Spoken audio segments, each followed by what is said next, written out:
Dear student, आप हमारे साथ जुड़कर बाल विकास को बहुत आसानी से सॉल्व करना सीख जाएंगे। क्वेश्चन का सॉल्यूशन करवा रहे हैं, इसे ज़रूर देखें।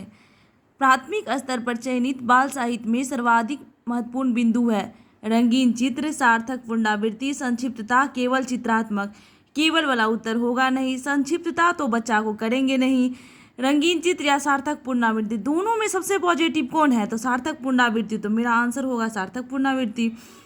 दूसरा क्वेश्चन, भाषा एक है जटिल प्रक्रिया, समस्यात्मक वस्तु, तार्किक व्यवस्था, नियमबद्ध व्यवस्था।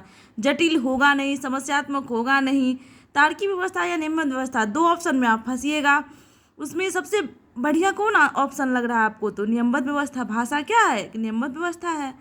कक्षा 3 की हिंदी भाषा की पाठ्यपुस्तक में दिया गया अभ्यास औजारों के नाम खोजकर लिखना उदाहरण है। बच्चों को सर्वज्ञ बनाने का, अन्य व्यवसायों से परिचित कराने का, संपूर्ण पाठ चर्चा में भाषा का, विषयों की शब्दावली से अनिवार्य परिचय का। तो इसमें सबसे पॉजिटिव आंसर को चुनेंगे। बच्चों को सर्वज्ञ बनाना मेरा काम नहीं होगा। अन्य व्यवसायों से परिचित कराना, औजारों का नाम खोजने से, परिचित कराने से क्या संबंध है? कुछ भी नहीं। संपूर्ण पाठ चर्चा में भाषा का या विषयों की शब्दावली से अनिवार्य परिचय का, दो में से एक ऑप्शन होगा। इसमें संपूर्ण पाठ चर्चा वाला उत्तर हमेशा होता है, तो इसका आंसर सी होगा। मुझे बैगनी रंग कतई अच्छा नहीं लगता, वाक्य में काले शब्द का मतलब बताओ। यह प्रश्न, इस प्रश्न में से उत्तर को ढूंढने के लिए बोल रहा है। बहुत कठिन है, नहीं पूछा जाना चाहिए।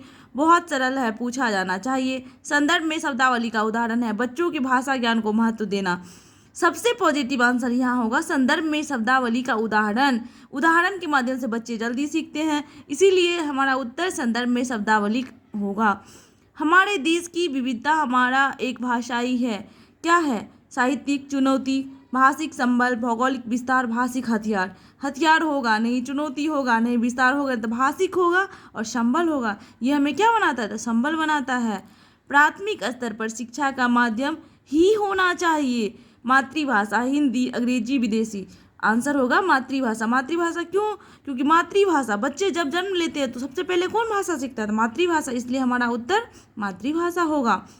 विभिन्न प्रकार की शिक्षण सामग्री भाषा सीखने सिखाने की प्रक्रिया को बनाती है सरल, रोचक, जटिल, समावेशी।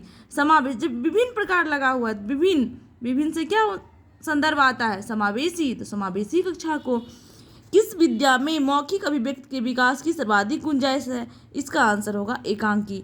एकांकी अकेले में पढ़ा जाता है, मौखिक अभिव्यक्ति होता है, इसका आंसर होगा एकांकी। प्राथमिक स्तर के बच्चों में और के माध्यम से लेखन कौशल का विकास किया जा सकता है। लिपि ज्ञान, वर्तनी, रेखांकन, शब्द लेखन, रेखांकन, चित्रांकन, वर्तनी ज्ञान, वाक्य लेखन। इसमें सबसे पॉजिटिव होगा रेखांकन और चित्रांकन। छोटे बच्चे को लाइन पाड़ने के लिए बोलिएगा, चित्र बनाने के लिए बोलिएगा, वो जल्दी सीख जाएगा, इसीलिए हमारा उत्तर रेखांकन और चित्रांकन होगा। तुम्हारी परिचित नदी के किनारे क्या क्या होता है?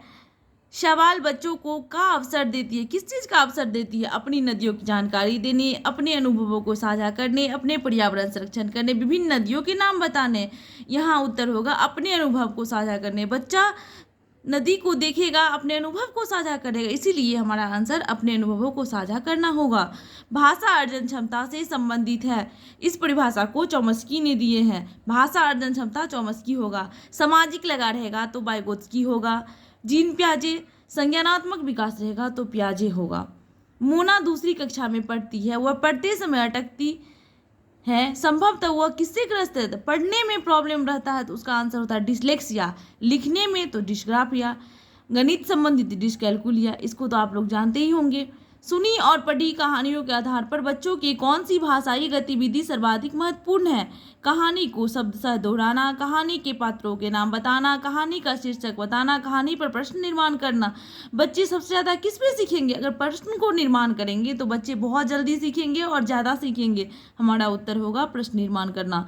प्राथमिक स्तर पर हिंदी भाषा का आकलन करते समय आप किसे सर्वाधिक महत्वपूर्ण मानते हैं? मौखिक अभिव्यक्ति, लिखित परीक्षा, जांच, सूची, साक्षात्कार।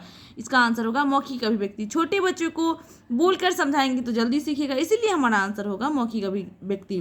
कविता के संदर्भ में सर्वाधिक महत्वपूर्ण है भावपूर्ण पठन, व्याख्या, अलंकार, छंद। यहाँ हमारा उत्तर होगा भावपूर्ण पठन। कविता पढ़ने का अर्थ ही होता है कि उसका आप अर्थ निकालें।